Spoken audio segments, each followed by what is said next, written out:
Jadi pertama nopo kudis kurang disiplin, padahal Islam itu adalah agama disiplin. Coba rukun Islam yang 5 para jamaah itu semua mengajarkan tentang kedisiplinan. Syahadat, disiplin akidah, disiplin tauhid.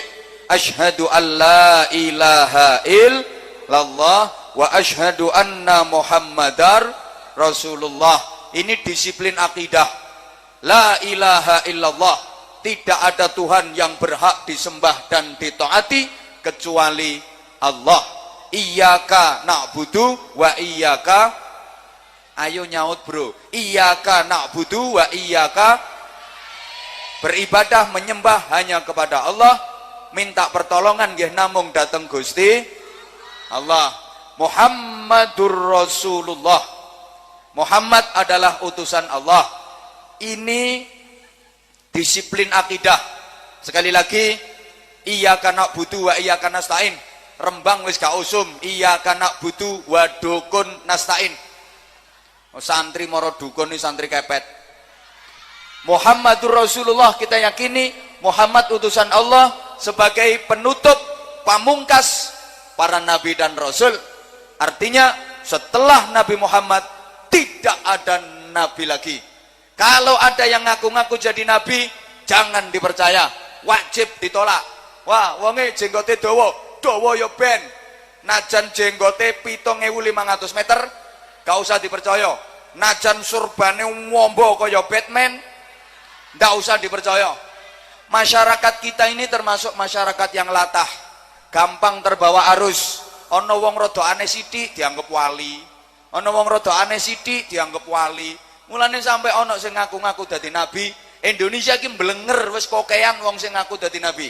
Saya ingatkan kembali pikiran Anda untuk antisipasi nggih. Sian nate wonten Al-Qiyadah Islamiyah, pimpinane jenenge Ahmad Musaddiq ngaku dadi nabi. Profesine apa? Guru olahraga. Guru olahraga dadi nabi umate yang jak pencolotan. Dia ngaku dapat wahyu itu di Bogor. Aku yang mikirnya nyapo malaikat Jibril lok belakraan nang Bogor. Emang mau ke puncak, ditangkap sama polisi, penjara 4 tahun karena sesat dan menyesatkan. Setelah itu ada lagi di Bandung ngaku jadi nabi, namanya Suyuti, tukang cukur. Ya sesat menyesatkan, tangkap polisi, masuk penjara. Ada lagi perempuan namanya Lia Aminuddin, bikin komunitas Eden, ngaku jadi malaikat Jibril. Jadi ki malaikat Jibril yo menstruasi barang, yo head yo prei ngono. Ya karena sesat menyesatkan, resah meresahkan, ditangkap sama polisi, penjara. Ini prestasi untuk polisi Indonesia, bukan cuma teroris. Malaikat Jibril iso ditangkap. Ndonga ae muga-muga dilungkas sing ketangkep malaikat Israel. Aman. Nah, sing lucu meleh niku perbatasan Jawa Tengah Jawa Barat ada agama baru namanya Jasun, Jawa Sunda. Nabine jenenge Tugimin. Jeneng Tugimin kok nabi lho. Dadi kiai lho gak sangar blas. Ini tadi kiai diundang ceramah di siarno karo MC. Jamaah sekalian rahimakumullah. Acara yang selanjutnya adalah ceramah agama yang akan disampaikan oleh Sahibul Fadilah was Sa'adah Al-Mukarram Bapak Kiai Haji Tugimin. Gak pantas blas. Nah terus sholawatnya nggak tambah karo-karuan.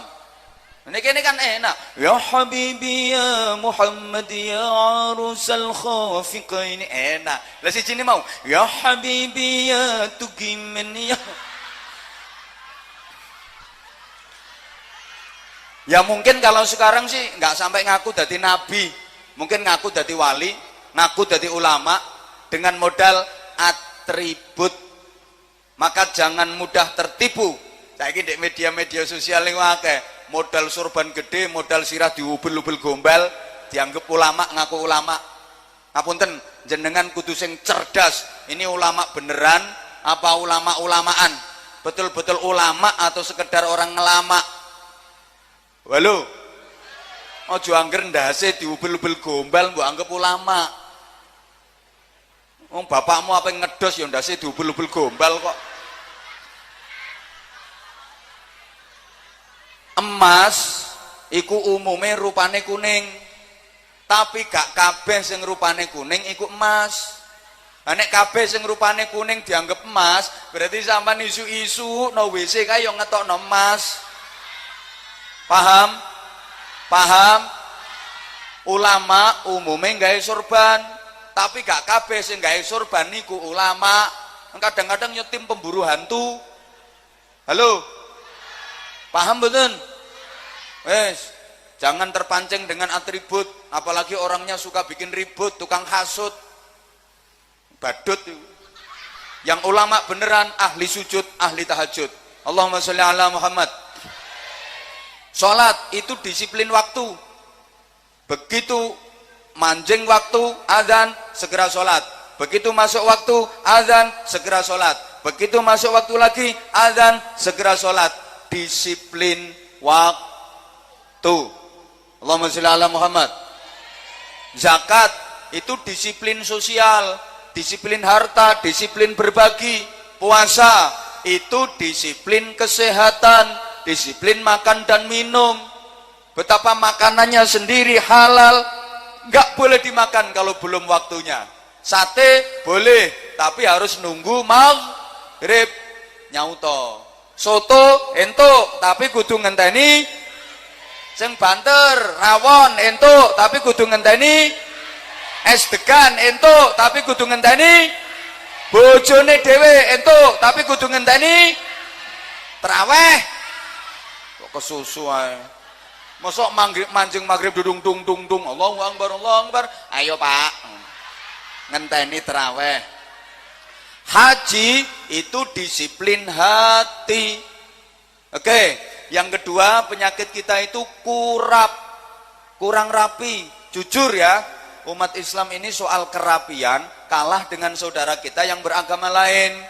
Masjid sama gereja itu rata-rata lebih rapi gereja, ambune luwih wangi gereja, luwih bersih gereja. Gereja bersih-bersih, wangi-wangi. Coba sampean mlebu jedinge masjidmu.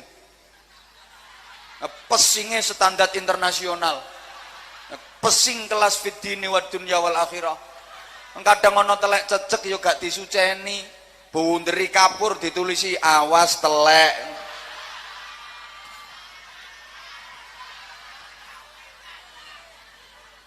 Ironi, kalau umat Islam harus sekolah di sekolahan yang bukan milik umat Islam.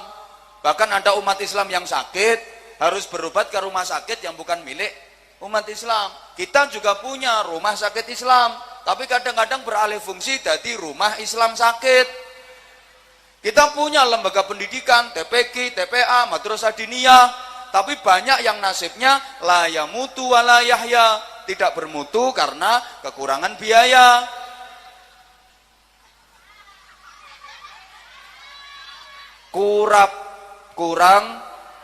Kurang.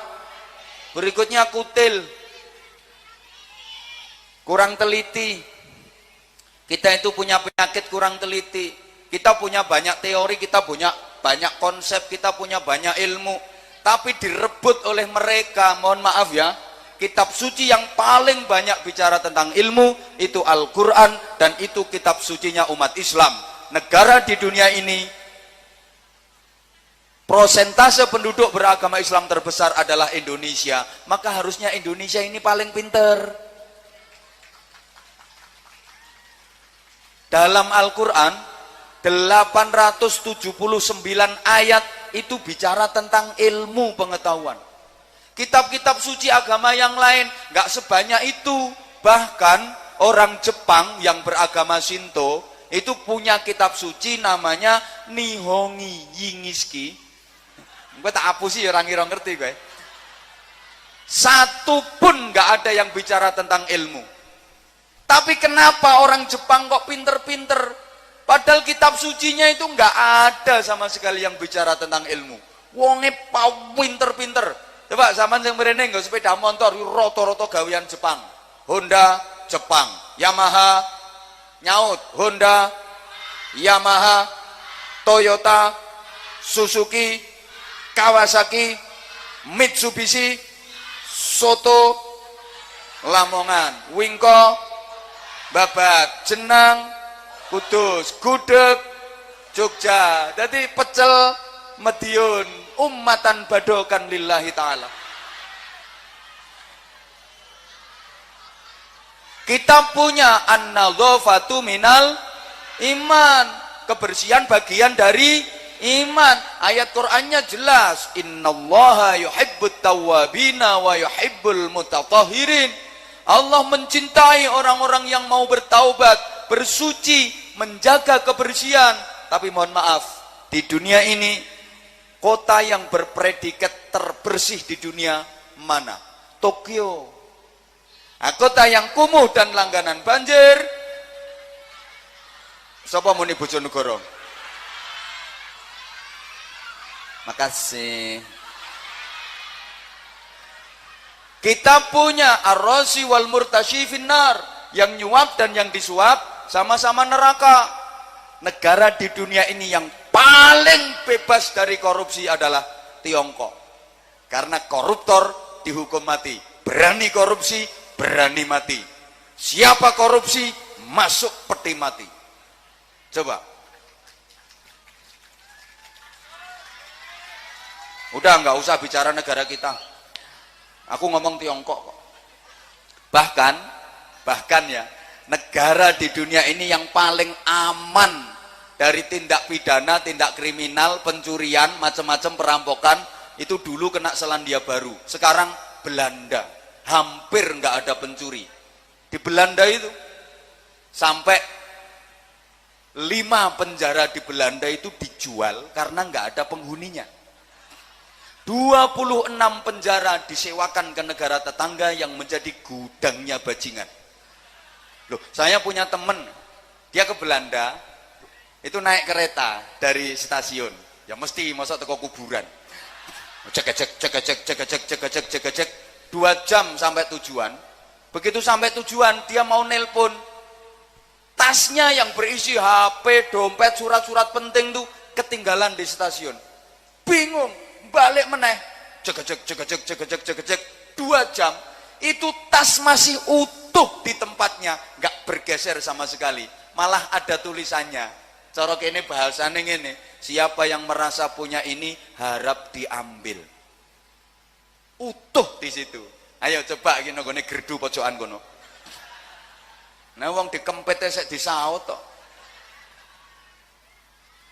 Nah sekarang saya punya pertanyaan, dijawab yang kompak bareng.